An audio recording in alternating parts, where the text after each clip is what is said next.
All right, we're going to start with the nation. IMF, growth coming with Tinubu's economic policies. Airlines to get big boost. Sylvia remains our candidate, says APC. Federal government now to build concrete roads. President directs immediate action plan to combat flooding. General jailed 7 years for stealing $2.1 million and 1.6 billion naira. Social investment may return to presidency, and where 19 others await results in Liberia's poll. Okay, which story are we starting with in? The Minister of Works, Dave Umahi, has said that federal government roads will henceforth be constructed with concrete rather than asphalt. President Bola Ahmed Tinubu also approved his proposal, and the minister, told reporters about it yesterday, and he explained that the president was convinced of the advantages in building concrete roads, which the minister said is cheaper and even more durable. The minister also alleged that there are saboteurs in the ministry who are conniving with some contractors to frustrate his plans, and he's vowing to flush them out and hand them over to anti-corruption agencies. He spoke at the villa with the president in Abuja, and he said when the roads are concreted, they will not only lessen demands for foreign exchange by contractors, but also create employment opportunities for thousands of Nigerians. And, alleging that the saboteurs in the ministry were conniving with contractors to use unadulterated bitumen to build roads and inflate the costs of projects. And so he has also advised the contractors that are in the habit of securing up to 20 contracts at the time to stop. They are going to monitor all of this to ensure that they are able to use the proper materials to construct some of these roads. So this is what we have to be looking out for. Now we're going to be having more concrete roads. And he went ahead to talk about all the roads infrastructure that our former President Muhammadu Buhari, inherited, that he had worked on. He spent a lot in the infrastructure, but at the end of the day, found that some of these contractors were going behind to give us less than the quality that was paid for. Going forward now, they are going to monitor the quality to ensure we have concrete roads. Okay, let me do the major headline. So IMF, there was a meeting in Marrakesh in Morocco, where IMF was saying specifically that Nigeria is on the right path of growth with the bold reforms of the Tinubu administration. They specifically said that they welcome the initial bold reforms because they see them as paving the way towards a stronger and inclusive government. That's the mission chief, Daniel Lai, said the president moved quickly with these vital changes. And also they're saying that the economic counselor who was saying that he was quite optimistic that the reforms will accelerate Nigeria's economic growth. Our minister was also there, Wale Edun. He specifically said that they believe that efficiency in tax collection, payments of due obligations, and cost-effective expenditure will help strengthen the economy. IMF has also just welcomed the reforms our president has taken so far and said that they are optimistic in the coming months, coming years, we'll see a strength in our economic growth. That's good. So here we have the Minister of Aviation and Aerospace Development. He met with the airline operators of Nigeria yesterday in Abuja, and they said in the meeting he raised the hopes, of those in the industry. He says that all airlines that comply with set rules will enjoy full support from government. He said that this support will include access to single-digit loans to boost their operations. Also, we had United Nigeria Airlines. It's a new one which has been admitted into the International Air Transport Association family. UNA's admission into IATA was conveyed to the chairman and Chief Executive Prof. Obiora Okonkwo in a letter. So in that meeting, the stakeholders of the AON also, talked about some of the challenges that they face, and they said some of them are foreign exchange, jet A1 fuel, cost of capital and funding options, infrastructure, taxes, fees and charges, as well as some government policies. And they also proposed some of the solutions for these issues. They're looking at for licenses for jet A1 importation and distribution through strategic partnership and immediate review of all industry taxes, fees and charges. Anyways, the minister says that he does not want to operate as a ghost. One of his policies is he operates an open door policy. Whatever challenges that they have, they can reach out to him. And these are things that they will work together to just make sure that that industry, thrives. All right. Okay. Story in Nation, should we move on?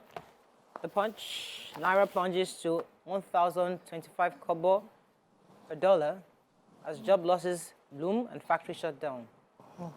NCPC suspends pilgrim to Israel. Lagos contingent returns. Army General jailed 7 years, ordered to refund 3.7 billion naira. 18 parties jostle for 5.4 million votes in Kogi, Imo, Bayelsa. NECO indicts 93 schools for cheating, blacklists 52 supervisors. Inflation to slow Nigeria's growth to 2.9%, says IMF. Senate condemns 2.3 trillion oil theft probe security agent. And flood kills 45, displaces over 170,000 persons in 13 states, says NEMA. Okay, which story are we starting with in Punch? NECO indicts 93 schools for cheating, blacklists 52 supervisors. Okay, so the NECO released the result yesterday, which showed a record of about 61.60% of candidates who scored 5 credits and above in maths, English, and at least 5 credits.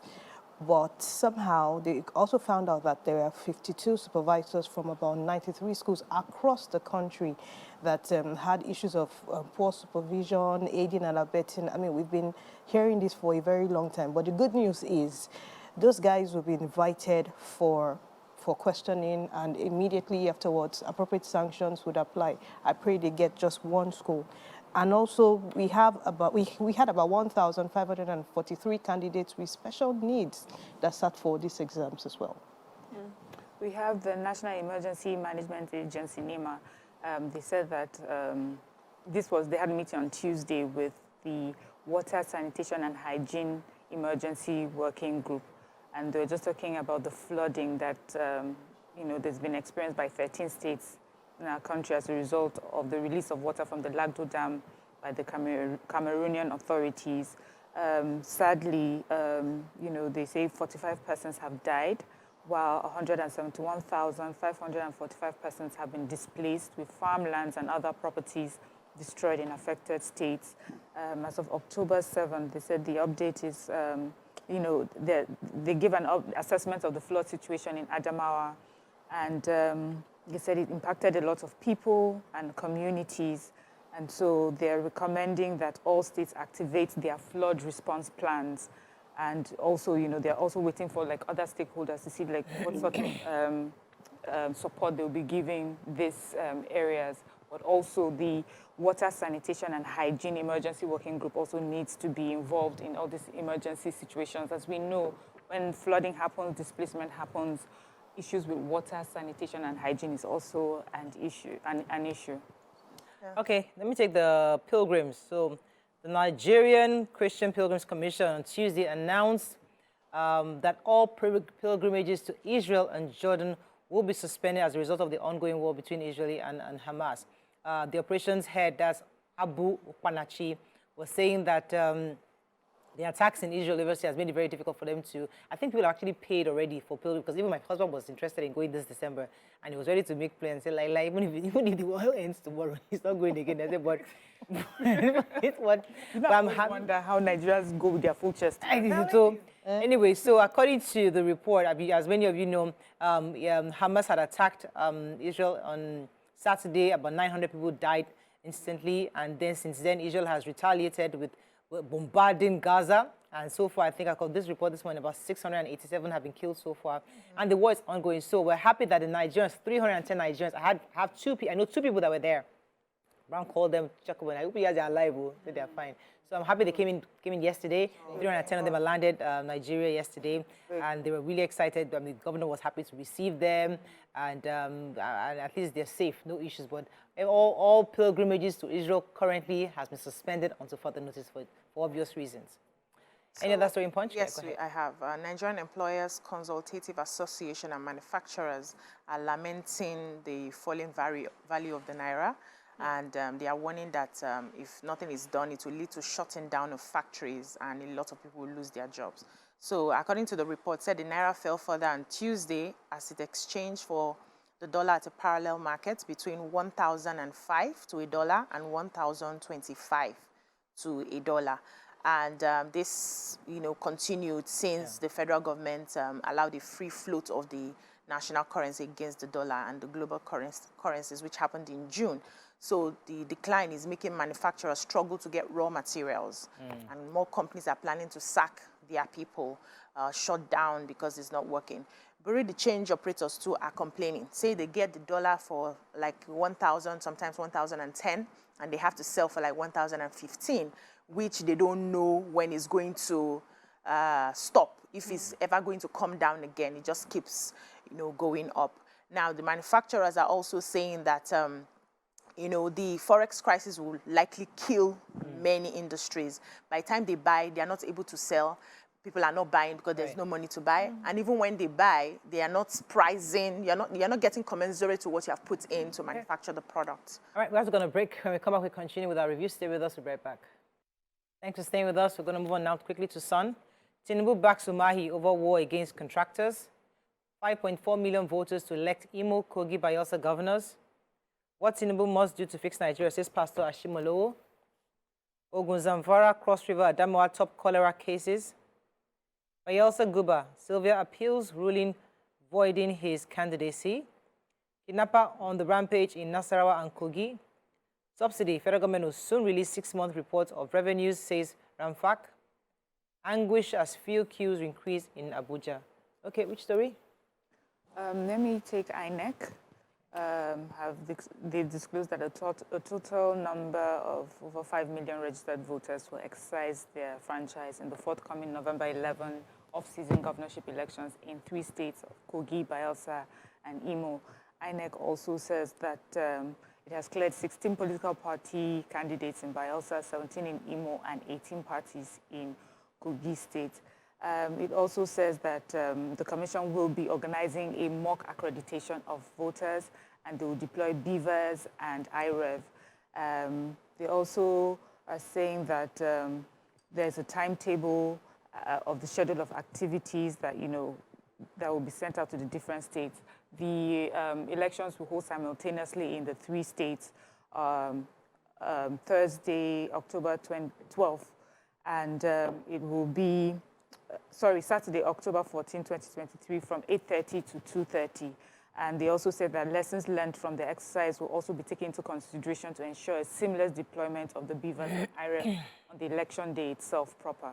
So it's good for Kogi, Bayelsa, and Imo states to be aware that, INEC is doing everything we can. I think yesterday was in the paper that where INEC was afraid of some insecurity issues, especially in Kogi State. So I hope that, government is also looking at that so that it does not affect the elections that will hold. Okay. Talking about insecurity, 4 students of the Nasarawa State University, KEFI, were kidnapped yesterday in the Angwankari area, just after the Benue Cement Company. The incident occurred at approximately 10:30 p.m., leaving the community in distress.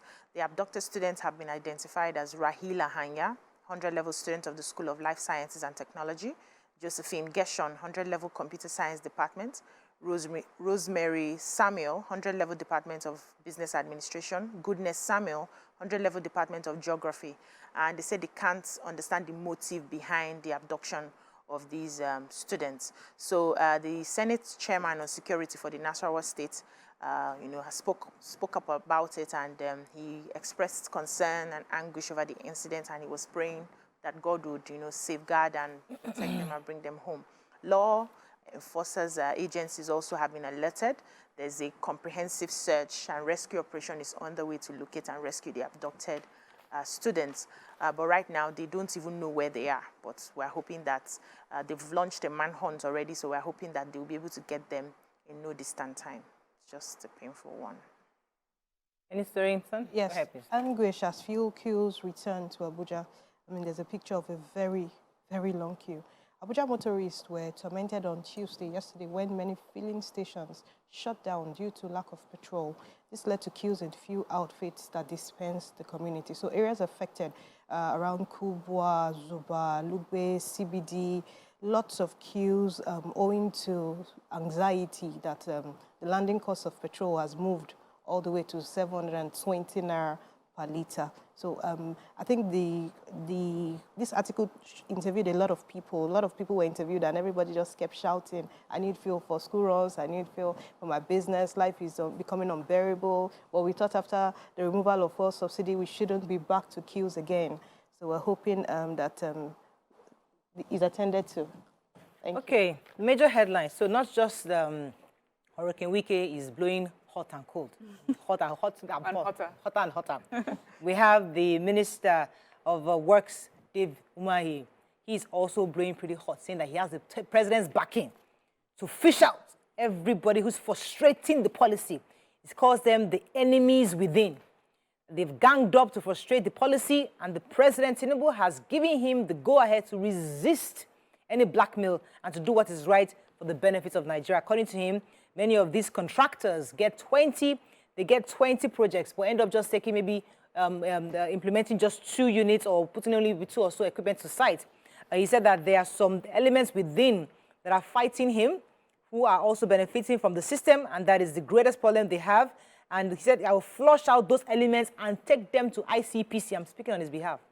I'll flush them out and send them to ICPC to handle them, because nobody can hold this country to ransom. So I am giving them the last chance to conform so we can help Mr. President to reset the country. So, Ms. Morayo, I don't understand your... Yes, so I was there. Involvement with Wike. No, this is not Wike. This is David Umahi. They are really blowing hot. Why is the one that was locked up by... It was giving Wike vibes. Striking. Yes. Employees, remember? Yes, lock them out of the... Blowing hot now. Blowing hot. Okay. And so we have like 3 ministers who are blowing hot. Hurricane Wike, we have Dave Umahi, and we have the interior guy. What's his name? The guy that is the passport guy. Tunji Ojo. Those are the 3 guys we've here. And also the lady, Betty Edu. She's been huffing and puffing. She's going better. So the 4 ministers, we'll be hearing you loud and clear. Yes. So we are monitoring, we're watching. Okay. Moving on now to Vanguard. FG holds pilgrimage as Lagos airlifts 310 from Jerusalem. Insecurity will help Nigeria overcome banditry, kidnapping, and Boko Haram, says EU. Bad roads, FG gives contractors 14-day ultimatum. Reps to investigate use of foreign currency as legal tender in Nigeria. NECA to FG begin plans to for minimum wage, actually, a minimum wage review. For FG to cut number of taxes to 9. I didn't forge my certificate, says Atiku. General jailed 7 years by Army Court Martial. And Clark decries deplorable state of roads in South. Okay. Yeah, the Nigerian Employers Consultative Association, NECA, has called the federal government to set machinery in motion on minimum wage review in accordance with the 2019 Act, advising that the issues of wage increase and business sustainability should be dealt with concurrently. NECA is also saying that we all know that national minimum wage will expire next year, and we have also urged the government to put in place the machinery of the Committee of National Minimum Wage. We should not lose sight of Convention 131, that is the basis for minimum wage setting principle of the International Labour Organization, that's ILO. That is what we have used to arrive at 18,000 naira national minimum wage, the framework of the minimum wage that was set at 30,000. He says it is a tripartite framework with NECA representing the employers, NLC and TUC representing workers, and Federal Ministry of Labour representing the federal government. So he says this are like the stakeholders in setting up a minimum wage committee, and this is something we need to start before the expiration of the one that we're on right now. Okay, another story. I think we're going to be wrapping up in Nigerian Tribune. Let's find a story we've not taken. Nigerian employer pays over 60 different taxes annually. Death toll hits over 1,800 as Israel-Palestine war reaches day 4. Import volume crashes by 60% at Lagos ports. Jobs may be affected. Contractors in gang up against FG over policy on asphalt. And 5.4 million electorates to vote for Kogi Imubayelsa. Any story in... Yeah, so the Nigerian Employers Consultative Association, NECA, again, has revealed that their members pay up to or over 60 different taxes annually in the course of running their businesses. The Director General of the association, Mr. Adewale Smart Oyerinde, was the one who disclosed this recently in Lagos. And he says the multiplicity of taxes, both legal and illegal, have continue to hinder the growth of businesses and the nation's economy. And he went ahead to, commend the President Bola Ahmed Tinubu, for constituting a presidential task force on tax reforms. And, that committee, he says, has become very important, and it will go a long way in alleviating the challenge, and it will sort of give the businesses a fresh breath of fresh air. So he says that you think that 60 is just a number, a mere statistics, but what it simply means is that these different contributions you have to make to different government agencies, both legal and illegal, and you are compelled to pay, will actually bring down your business. So he also commended the federal government on the 7.5% value-added tax waiver on diesel. And he said some people have been claiming that the tax waiver is not enough, but he's calculating it based on, we should not calculate it based on isolation, that if somebody is doing like 100,000 diesel, liters of diesel in a month, and you take out 7.5 VAT waiver on that diesel, that's a lot that you are saving the person. So they that are doing volumes understand what this does, and it goes a long way to help people, especially those who rely solely on diesel for their businesses. So I want to see how they can, bring all the taxes together, because this agency is coming to you with this receipt, that agency is coming to you with this receipt. By the time you finish and you calculate your cost of production, everything you're selling, you would barely get anything to continue your business. Okay, that's all we can take on Front Page Review. When we come back, move on to the next segment. Stay with us. We'll be right back.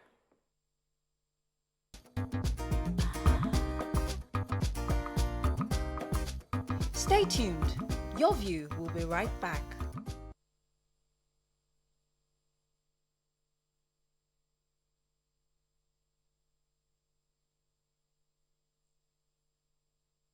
Thanks for staying with us.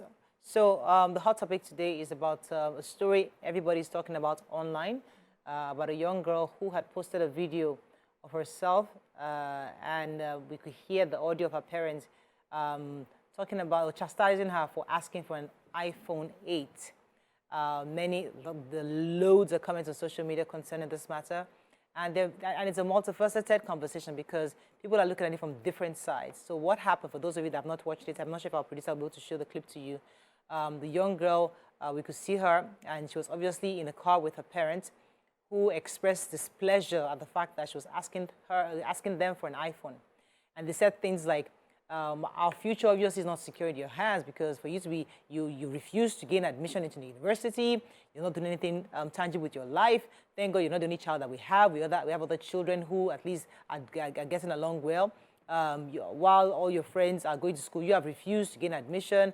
They're just saying a lot of things that a lot of people felt wasn't right. She also recorded her parents and posted, and according to her mother, she has just been a source of pain to them. And she has, her focus on an iPhone 8 is all that is important to her. She said a lot of other things, and we'll pick up a few other things from the ladies. But the point is, who is wrong in this matter? And Nigerians have all shared their views on social media. Some have seen it from the side of the parents. Some have seen it from the side of the girl.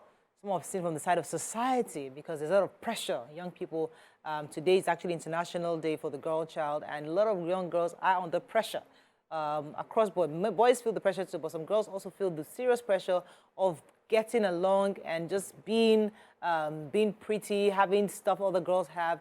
What are your thoughts on this video in particular? Who do you hold responsible? How do we have a conversation? And how do we learn, more importantly?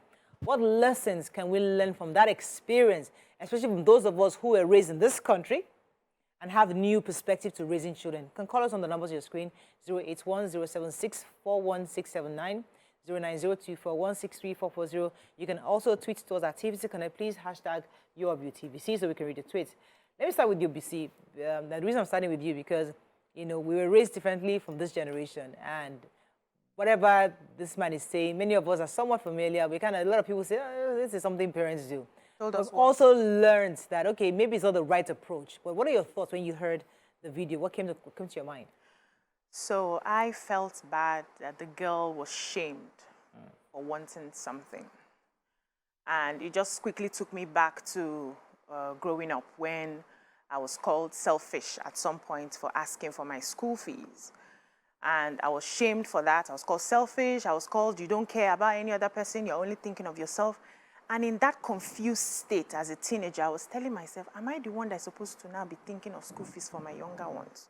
Please, which is my job in this place? It was really confusing, you know, and it left a hole in my heart for a very long time. Anytime I look back, you know, at the time, you know, then I would feel a certain type of way towards my parents. Did they bring me here to come and now start raising their other children? I mean, shouldn't they have finished raising me first before, you know, all of that? And immediately I saw that, I felt, this is shaming this child for wanting something. So it happened to me recently, like 2 years ago, when my daughter was 12. She wanted a phone. And the environment, so people grow from different environments. Where she is right now, all her classmates have phones. Everybody is a gadget that they use, you know, for their work and whatever they Snapchat, TikTok, whatever they like to do with it. And she wanted an iPhone, right? She was 12. And instead of telling her, how dare you? You're just 12. How can you be thinking about it? I said, okay, you need to understand that for you to get something, you have to give something. What are you willing to get? She and her brother asked for the phone. I said, what are you willing to give? Come up with a project. Let's tie it to a project. When you complete your project successfully, I would give you your phone, right? And they started working on the project. It took her 2 years to complete the project. She got the phone just last week at 14 from what she requested 2 years, because that was the reason she wrote her book. She completed the project, and then I had to explain to her, wait, we are changing our phone soon, we'll just hand you over the one that you want and all of that. So I tied it to something. My son, on the other hand, was still battling to do project. We may battle this project till he's 15 or 16, but nobody is getting anything without working for it. I was also afraid because the man used some languages I didn't like. Go and sell your body now. Go and sell your body now to get the phone. Since the phone is important, go and sell your body now. Those things leave a lasting impression in a girl's heart. So she's constantly asking herself, so is even an option, even if she didn't think about it before, so it's an option to actually sell my body to get this. And I was also worried because this is a world where we pamper children for a long time. If she was in the Obodo Ibo by now, she's working in McDonald's as she's waiting for her papers. She's earning money. She can buy the phone that she wants. She can buy anything that she wants. But we pamper children till they're 35. And then we question them for asking for things that they feel they should have. Okay. So that's the premise. But let me hear your own initial thoughts. Did you want to say everything? No vex, my sister. Okay, so I have issues with the approach of the parents. I feel like even if the parents meant well, they went about it the wrong way, and this is why. So if words can build, words can also destroy. Even if they had an issue with the question, with the request, they could have expressed it in a way that the girl will understand and not suggest other things to her. So I feel it was an overkill. They were extreme in their approach, which is not okay for me. Number two is, what do I think about a 16-year-old, or I don't know her age now, asking for an iPhone? Well, the times we live in, like Bisi said, a lot has changed. If the parents have introduced reasons for the use of some of these things to their children at home, then they have a right to question the child wanting it for something that is not necessary. But if they've not had that conversation, then their response to her request was also wrong. Okay. They're just exposing her to peer pressure, they're exposing her to depression, and they're giving her a reason to want to get what she wants, but from another place. So I feel the parents have not attended to the question. They just poured out a lot of suppressed anger into an innocent question. So everything about the approach is a big no for me. Okay. Miriam, what's your initial thoughts on this? I mean, when you saw the video, what came to mind? Okay, when I saw the video, what I saw first was the criticisms against the parents' response. And I tried so hard to listen to what they said, you know, that warranted such criticism, and I didn't hear it. I think it was much later, you know, while we're preparing, they talked about the fact that the father mentioned you need to sell your body. Now, for me, I find it difficult to put people on the line for a snapshot, like a 2-second or 1 minute snapshot of their life. Context is important in everything. And as much as the words that were used, you know, as explained by BC and Ronke, may have been inappropriate, I know that parents are human beings as well. And what I'm thinking is, what was the context in which this happened? How many times has she misbehaved or done something and they were frustrated and they said something that probably they are unhappy that they did, that they said, you know. Maybe this was something even out of character, because for them, they're like, of all the things to ask for, we've been talking about you getting in school. This is just me projecting, you know. We're talking about you getting back in school. We're talking about you doing this, and you ask us for an iPhone. Also, I'm putting into context that this is Nigeria, and there's a way Nigerian parents speak, you know, and they go very negative and very forceful because they believe that they need to give you the worst possible scenario to shake you up and, you know, recalibrate you. Like, these are the sort of things that someone who wants to, if we can't afford it, someone who is willing to give her body out to, you know, to get. Now, I'm not saying that the words themselves are okay, but I'm saying I can understand how a parent would have said that. Yeah. And I understand that parents are human beings and they can get frustrated. And that's why sometimes we talk to, you know, parents, we say it's okay to, when you have done something wrong, you can apologize for it. But to say that this will lead to depression, this 1 minute video, I feel that we're stretching it. Okay. You know, children are not perfect beings. They don't, you don't say, it's not all children that you say, stop, that will stop. The fact that you said stop, that child, another child would go, and will go as far, they will test you, and they will test you in different ways. There are some children that they will say to them, do not do this, or this is how it's meant to be done, and they will fall in line. There are some children that will take you round and round about and will test you, and you deploy every means you feel. You know, sometimes parents want to even use the worst thing so that you don't go and hear it outside, or you don't go and meet it outside. Let me be the worst thing that can happen to you. Hate me if you can. Hate me if you will. I'm going to make sure that this your bad behavior, I'll break it in my house. So I'm not judging the parents for, I don't think that they said anything, apart from that particular word that they used. And I feel that parents can go back and apologize for using that one. But the whole conversation, I don't think they did anything wrong. And my context is, this must be something that's been brewing over a long period of time. Finally, a child put their parents on social media while she was being scolded without their permission. That was so scary. It tells me that we're dealing with a different type of person here. And for me, I feel that adults should pay attention to that behavior as well. What does that tell you about that child? You're willing to put your parents on blast because they were reprimanding you. They were not physically abusing you. They were not psychologically abusing you. They were not refusing to pay your fees. It was not that you put them because they refused to pay your fees. It's not that I'm such a good child, this is what I've done, and my parents have just decided to, you know, destroy my life. It's not that you're putting your family because, oh, see, no matter what we do, my father is such a drunkard. You know, nothing like that. It was good parents trying to raise a child, and you put them on blast like that. All right, so that was the part I was going to, because there's a part of the child and there's part of the parents. So we'll come to the child in a minute. Let's stay with the parents for a second, because many of us will say we know better. We learn, we unlearn, and, you know, what's the third one? Relearn. Yeah, all the stuff, all the coaches are telling us these days. And we try to do better as parents. But there are things we can learn from this. So let us assume this is a problem child.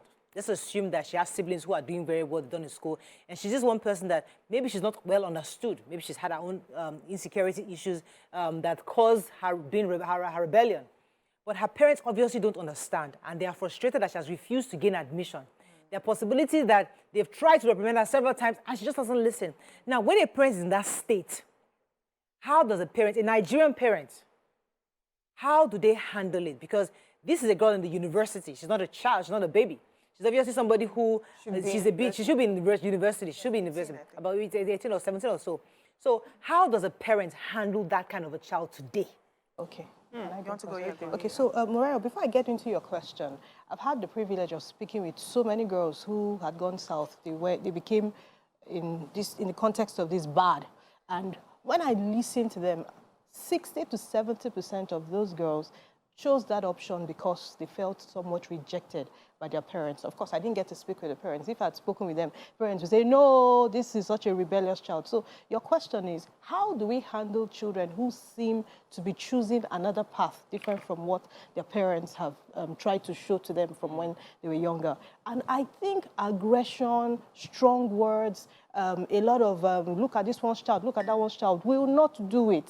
It will just be counterproductive and make the matter worse. So if it's her birthday and the girl is saying, this is what I want for my birthday gift, what is wrong with sitting her down to say there are options? This is option 1, this is option 2. Maybe what Tuju said, if we do this, then we move on to 3. What is wrong with getting her to understand? Why must you shut her down when you could have explained to her? Because what parents do not say this is bad. They only say, I don't want to see it. And I don't want to see it means I can go and do it elsewhere. I can go and do it elsewhere. So I feel even if the intention is right, I do not fault the parents' intention. And I know it's painful when you have expectations, milestones for your children and they're not meeting up. But do we want our children to turn out like so many others who have gone? Is that what we want? I know a woman who said she had told her daughter, if your result comes out today and I find out that you failed, what I will do with you. And she told the girl, let's go. Well, you know what this girl did? She had gone to buy a razor blade and put it somewhere close. That when we see that result, before mommy can do anything to me, I will make sure that's extreme. Let me go on a break. When we come back, there's something that just came to my mind. Stay with us, we'll be right back. Thanks for staying with us. We're discussing this issue of the young girl who asked her parents for iPhone.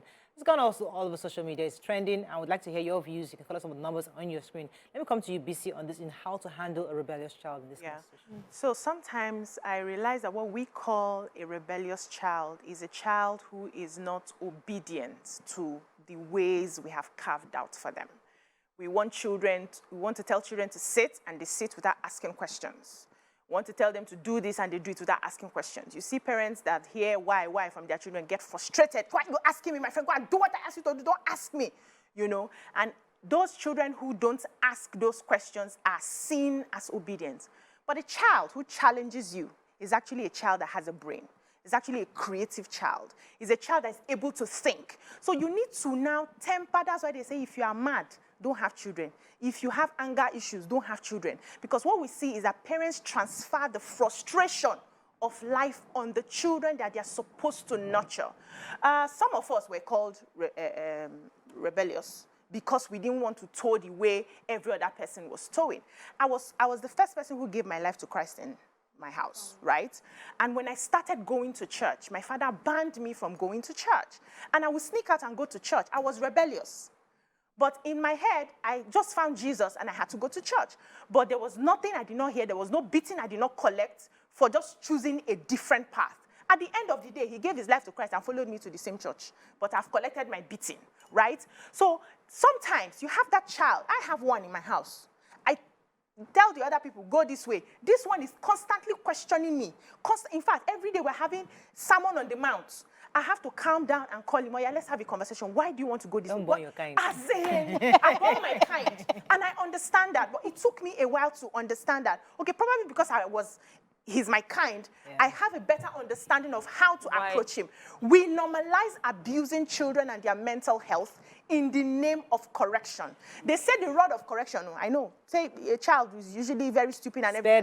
Spare the rod and spoil. The rod of correction does not mean insult upon insult, abuse that takes them down a different path. You can never tell where, they are so creative these days, you can't tell where their mind will go to from what you're saying. So we need to sort our own frustration so that we can clearly see the situation and follow it objectively. Let me take this call from Felicia. Good morning, Felicia. Thanks for calling. Good morning, and morning. This is my time of calling. Welcome to the show. Thank you. Concerning this topic, honestly, it's a sensitive one. The parents are actually wrong, but the daughter too. I think she has a lot of learning to do. First and foremost, it's wrong to actually post anything about your family out there. And secondly, but most of you have been causing me pain. That means girl has been giving headache almost 6 times. We should not encourage activity from this. Because when we start, and start putting out there to the public, she's supposed to think about it phone. Felicia, it's hard to hear you. It's breaking up a bit. Mira, let me come to you. There's a concept called tough love. And it's like children of these days are not resilient enough to understand or appreciate what tough love is. Because when we're growing up, yes, today it might be defined as, oh, we're abused, we're bashed, we're traumatized. You know, coaches will tell you, you're traumatized, you're all traumatized children. When we grew up, we can all debate how we turned out. Okay, some turned out this way, some turned out that way. But there is something called tough love where I will make life look tough for you or get angry with you, not because I hate you, but really because I just need you to understand that things are not just rosy. But today's children, just like you said, are pampered. We just take them to school. They don't really, you know, we have this mental health. We care for their mental health. Can they understand or is tough love required? Can you even get away with tough love in modern times? You know, I love this question, and I love how you put it, because, you know, we're parents here raising our children, and I think we've also just gotten to that age where we're realizing it's not that cute little boy. No, it's not. Yes, mommy. Like, why you know? Yeah. So tough love is important, but this question is not just for the children, it's also for the parents. Yes. We want to give tough love, but how do we do it in such a way that we do not tip the balance into abuse, is what we're saying. How do I make it known that this is what I'm trying to do so that, like an Obiajulu who is a coach is looking and thinking, I'm not abusing my child, you know? Sometimes parents, we feel that as long as my intention is right, then my method is fantastic. You know, it covers my method. But the truth is, sometimes, no matter how great your intention is, your method can be a bit flawed. And parents have gotten, you know, to get away with it because, you know, when you also become a parent, you now, because you understand intention, you're like, we give them a pass. But we need to do better, you know. We need to do it a bit differently. If there's no tough love, whether we like it or not, our children will have to go and they will fight those battles that they were supposed to have fought as children in your home. They'll go and fight it outside. So I am learning in my home that tough love is putting, setting goals and targets and saying, if you don't meet this goal, if you don't meet this target, then we're not doing this or you're not getting this. That's how it happens in my house. But was it easy for me to get there? It took a lot of back and forth with this child, you know. And I just figured out, I raised a child that when I was, in the beginning, when I was raising this child, I wanted the child to be able to speak their mind because I felt that when I was growing up, I was not allowed to speak my mind. Yeah. I was told to shut up because an adult was speaking, and so don't speak. And even when an adult would say something that was untrue about me or misunderstood me, I was not allowed to even give my own side. So I raised a child who has now gotten to a point that is now able to speak their minds, and I'm saying, shut up! That is not, but I was one that raised this child. So the tough love now is, now I'm giving tough love back to this child. You're allowed to speak your mind. I've raised you. But this is how you say it. You need to remember to be polite. If you're not polite, these are the consequences. If you want this, you want to go out, you want to, because my son loves football. I don't mind. You're allowed to play football for so time. But have you done your homework? Have you written that essay I say you should write every day? Have you done that? Now we're getting, thankfully, it's still small light at the end of the tunnel, where we are now understanding this trade by barter conversation. So even though with this particular parent, I'm going back there and I'm saying, I do not want to judge this parent by 1 minute video because however the tools that I now have, I will never lie to you today and say I've not gotten frustrated. I've not used the method that I went back and I'm ashamed that I used. I'm a human being. I'm allowed to make mistakes. And my children are allowed to know that parents make mistakes sometimes. And I'm okay to apologize because I want that child to grow up into an adult that's able to apologize. But to demand of me perfection throughout raising a child, Auntie, I'm sorry. You have finished Call me the what show. you want to call me. I mean, you finished it. our parents Victoria, are I'll come to you. like That's us there. That's them. But we're talking about today.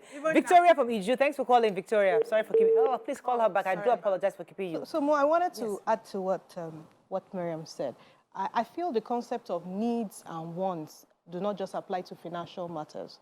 And what you call tough love, in my understanding, is withdrawal of privileges. It's just important that children know that it's not everything available to them that we will be willing to give to them. So it doesn't have to be because of an offense. That's the line I want to draw. You don't have to do something wrong for me to withdraw a privilege from you.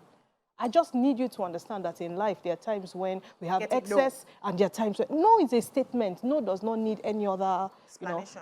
And it's okay to talk about these things. So I prefer when I say no, my daughter says, Mommy, Can we talk about it? Because I want to hear what she has to say. I don't think because she's young, she shouldn't have a mind of her own and do everything I want her to do. I mean, we're just going to be with these children for maybe 20, 25 years. The remaining parts they'll be on their own. So let's go. Let me take Kazim from Gombe. Thanks for calling, Kazim.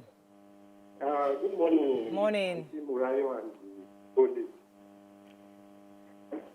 I wanted to put on my voice on the issue because you see, one of the problems we have is that we parents, we choose not to spend time with our children. So we tend to spend money on them than spending time on them. There are 3 category years that we need to pay more attention on the children. The first year is when between age of 0 to 7. At that particular point of time, we need to spend more time with the children. Till when they were age 14.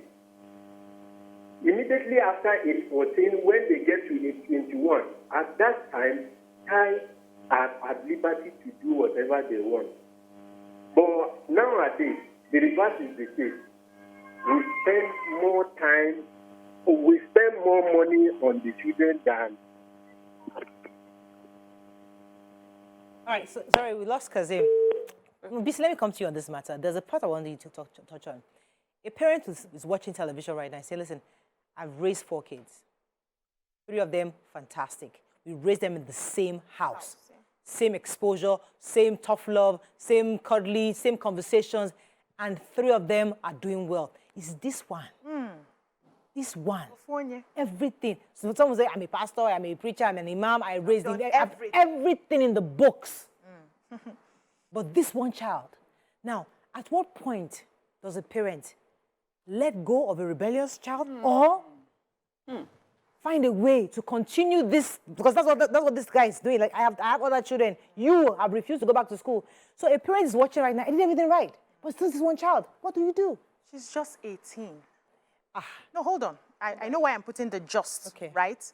She has years ahead of her to figure out what she wants. Have they even asked her if she wants to go to school? Have they had that question?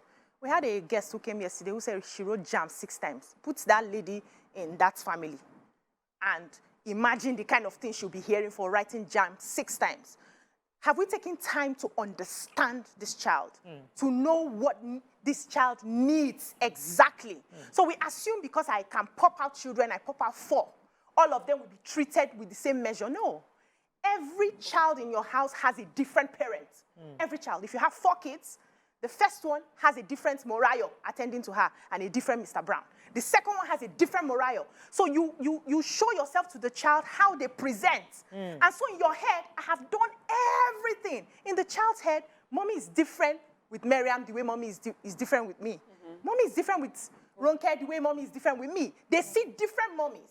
So we need to understand our children before we tag them rebellious or not rebellious. We need to understand that. Now, sometimes what I feel is because of societal expectation, we want to, I like the perfection you mentioned. We are not perfect here. Our own results will never come out. Yes, sir. It's when our kids are grown that we know all this English we are speaking. God bless you. And we are praying that God, though, let it come out well, right? We are not perfect. The children are not perfect. But we must understand that we cannot allow society dictate to us how to follow our children because they come with their path. So there's a possibility that this auntie might not even need school. Cut off for school. It may not even be. They're just forcing her to read this JAM and pass this WAEC and go to this school. It may not be. And if you give her time, understand her, you cannot expose her to those things that she's naturally gifted in. There's this thing I always say, Howard Gardner, the 9 intelligences, they are different of them. We don't have time. I would have listed them for you now so that you understand. You can evaluate your child and find out where they are, where their strengths are. And also, tie everything, instead of constantly being frustrated, and sometimes it's lazy parenting. It's easy to vent. It's easy to transfer the aggression to the child and move on. And after that conversation, we're not revisiting it again. But to follow up, like what she mentioned, the goals you must... See me now following up on my son. This thing, if you don't do it, if you do it at 18, that's when you get your phone. and I'm standing on it. I'm not giving up on it. That's also my tough love. That instead of constantly calling him names and telling him you are lazy, you are this, you are not doing that, oh yeah, now go outside. Then expose them to working for what they want. Okay, let me go on a break. We'll come back and open our phone lines. Stay with us, we'll be right back.